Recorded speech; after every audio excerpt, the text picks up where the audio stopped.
J'aimerais présenter la coordonnatrice à la table de concertation des organismes au service des personnes réfugiées et immigrantes, Madame Florence Bourdon. S'il vous plaît.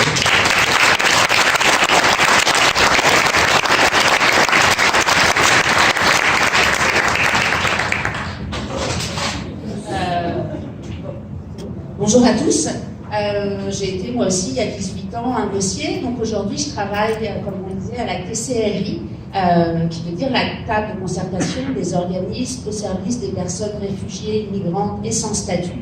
La TCRI, c'est quoi? C'est un peu plus de 140 organismes à travers le Québec, quasiment dans toutes les régions administratives.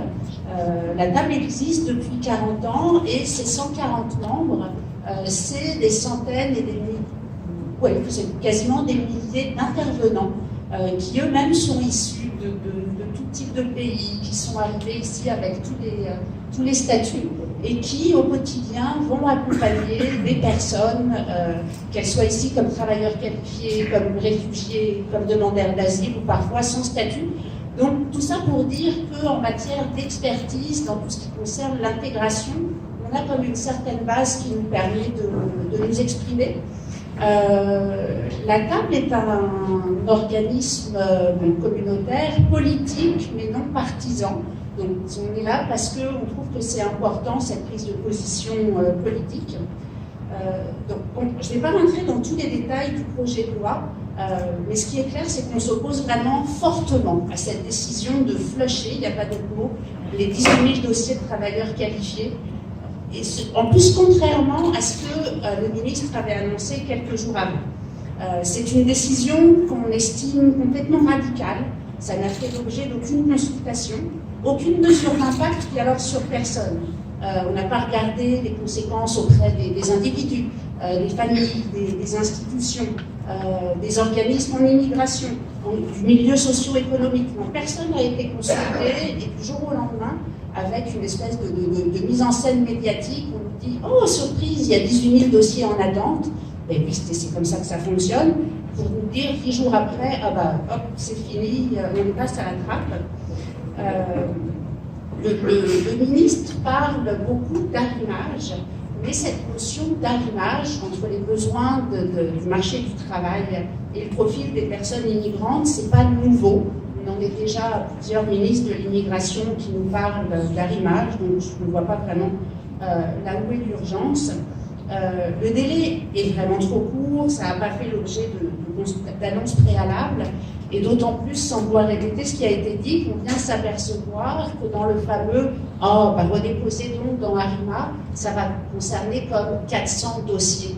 Donc, pour les personnes là qui sont comme au Québec, parce que c'est celles qu'on connaît le mieux, on parle de plus de 5000 individus qui sont sur le point de virer dans une situation précaire et on leur dit « allez dans Arrima, on va en prendre 400 ».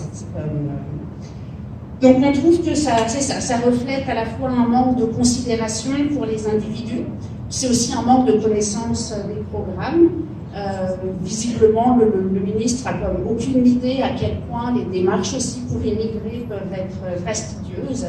C'est un manque de considération, c'est un manque de respect. Donc pour des gens qui parlent souvent de valeurs québécoises, c'est dommage parce que le respect aurait pu être une belle valeur québécoise, je ne vois pas trop comment on l'applique. Puis on s'adresse encore une fois à des personnes et des individus qui ont respecté toutes les règles fixées par le gouvernement. Puis remplir un dossier d'immigration, c'est pas un truc qu'on fait sur le coin d'une table en 5 secondes. Il faut reconstituer quasiment toute sa vie.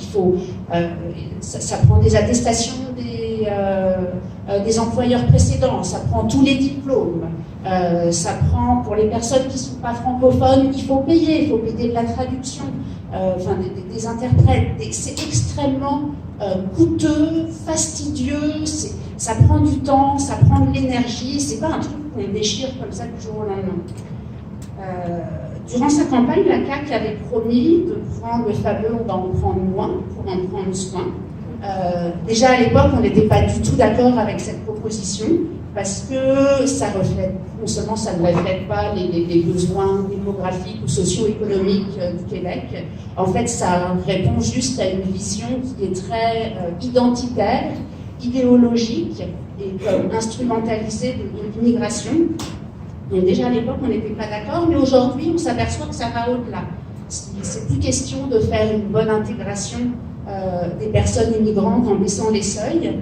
Là maintenant, il est question de limiter le nombre de personnes immigrantes qui sont déjà au Québec. Parce que les conséquences, c'est ça, c'est qu'on renvoie des personnes qui sont ici, qui travaillent ici, qui vivent ici ou qui étudient ici.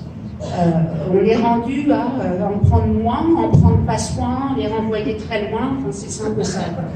On en est rendu. Donc je ne vais pas revenir sur le côté inhumain de cette décision, parce que vous allez avoir l'occasion d'entendre des témoignages qui vont... c'est clair que c'est inhumain de toute façon, mais ça risque quand même, c'est ça, de séparer des familles, de mettre des personnes qui avaient choisi le Québec pour travailler ou pour étudier dans des situations extrêmement précaires. Quand on n'a plus de visa et qu'on est comme sur un statut implicite, on n'a plus, même si on est encore sur le territoire, on n'a plus accès aux soins de santé, enfin, ça devient vraiment très très précarisant. Ce que je veux mettre de l'avant, en fait, c'est que y a encore le choix. Je veux dire, il y a parmi les personnes qui travaillent au Midi, il y a des fonctionnaires compétents, donc si on veut, on est capable de les traiter, ces dossiers. Il y a il y a tout notre réseau d'organismes et son expertise qui peut comme continuer à faire, si on parle d'arrimage, ben là on va en faire un vrai arrimage, mais un arrimage qui va être humain, entre les régions, entre les différents profils. Donc cette décision a été prise, elle n'est pas irrévocable, on peut tout à fait comme revenir en arrière.